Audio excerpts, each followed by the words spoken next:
I'm 71 years of fucking age. I'm quite content in doing what I'm doing by keep on getting on. I'm 69 this year, great age. I'm getting old. I just wish they'd legalise heroin for the elderly. We were all meant to be dead by the time we were 28 and that. And we can be responsible drug users. Life is about fun and about just surrounding yourself in the sounds, the feels, the smells, the tastes and the things that you love. I don't know how money would ever become important to me, but it just isn't, and I think that that's going to let me down in my older years, but never mind. Close allies is the most important thing as you age, really. To have at least someone there who's got your back.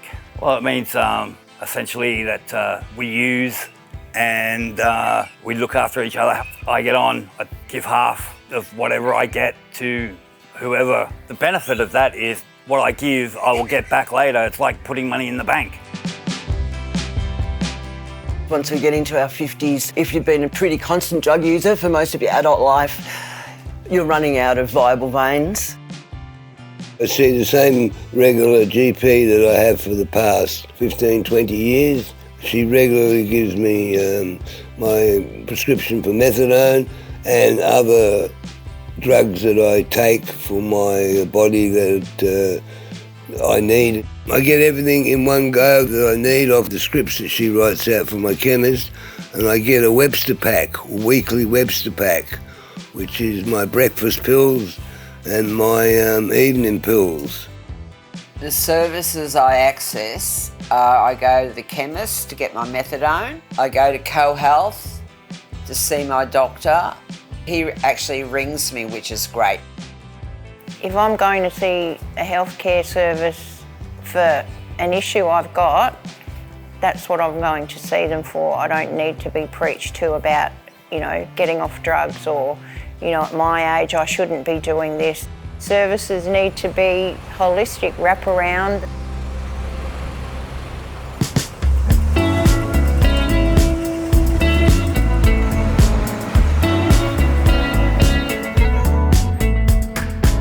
I think with Aboriginal people, to go into any health service, they're thinking it's going to be a hurdle. And it needs to be culturally appropriate, depending on the person, as to the level of language that you do use. Some people might feel you're insulting them, you're talking to them like a real dum-dum. Every individual has a story. Give them the time, listen to them. If you gave me the time to tell you the things that I've done, I might change your way of thinking. In an ideal world, I think, let's just have more choice, number one. I've tried methadone, I've tried Bupe when it was Bupe, I've tried Suboxone. The shot's not the golden ticket that everyone promises that it is.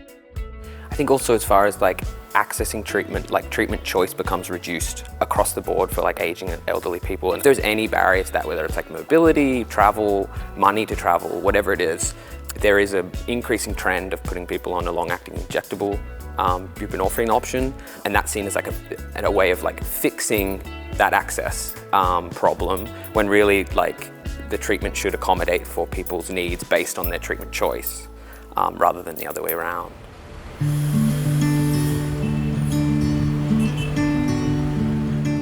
I used to walk all the time. As I've got older, I've stopped and I stay alone in my apartment, and it makes you go more insane, which is really sad. I haven't got many friends at all. Most of my friends had passed away, and I know a couple in this building and I see them occasionally. That's about it.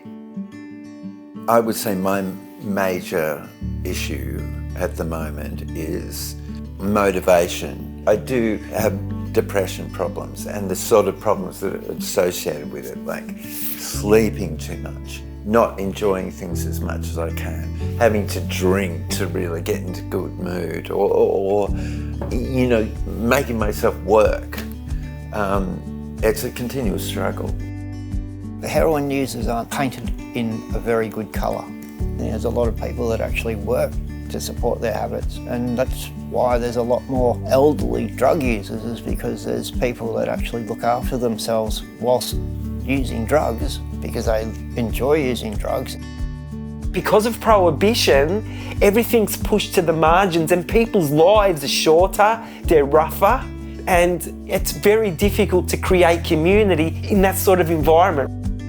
Someone who injects drugs, we're scared of them in a way. And there's always a resistance to, I guess, treating them as just a normal person. People do it all the time with alcohol, and I think probably with cannabis to a certain extent. But there is something about the stigma that makes it difficult for people to understand that they're just the same. There's still a lot of people out there with Hep C that haven't come forward for whatever reason. I think it's mostly fear of actually getting that blood test that says you're positive, when I think they know they've got it. They just don't want to face the actual reality of it. It's so important for people who use drugs to have a positive experience, and we can deliver that in hepatitis C. And what I hope is that through that positive experience, they will then be able to go and access other healthcare services, and they'll know that there are healthcare workers out there who will treat them with respect and compassion, and they are absolutely entitled to receive the same level of healthcare as everybody else in our community. The wisdom and knowledge that I've learnt over the decades of drug using, I try and pass it on to all my young crew. You know, getting housed, having my own space, being able to not be worried about where I'm going to sleep or what's going to happen that night. I'm more comfortable in my skin. I think that wisdom thing is a big part of that. Somehow we've been together for about 22 years. We've just been walking beside each other for that 20 years. We, of course, are very intertwined and very codependent, if you like. These days I've got half a dozen good close friends that I can trust and understand. The connection I have with my children, because I've been open and honest about everything, it's made it so much easier. You really can't put a value on connectedness and feeling like you belong or being a part of something. I think that's deep down what everybody wants. They want to be a part of something. I think dignity is the one thing that we are often not given all the way through our lives as people who use drugs, and I think it gets worse and worse as you get older. Old people, as they age, tend to be thrown away by our society in particular. People who use drugs, ageing, elderly people, they deserve the right to be confident when they walk in or they have a healthcare encounter that they are going to be treated with respect, that their needs are going to be addressed, and that they are going to be shown compassion. So, dignity to me means being able to make my own decisions.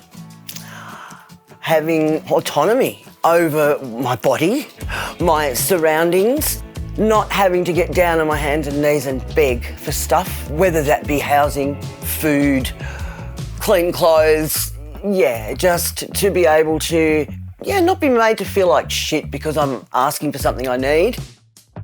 We've been doing peer education for 4 decades. We've been working with our community, and so I think that we're, in a really good place at Harm Reduction Victoria to be able to lead in this space around training staff, doctors. So the reason that the ageing community of people who use drugs are important to Harm Reduction Victoria, and the reason we're doing this work, is because it's something that has been quite quiet and silent up until now. If I could say one thing to policymakers about ageing people who use drugs, I would say that there are far more of us than you realise. And one of the reasons for that is because we've had actually some really quite successful harm reduction approaches in Australia. We need to think really seriously about that particular cohort, like we do about other cohorts of ageing people, because there are some specific needs that they have and that we have, and it's pretty clear haven't been thought about yet.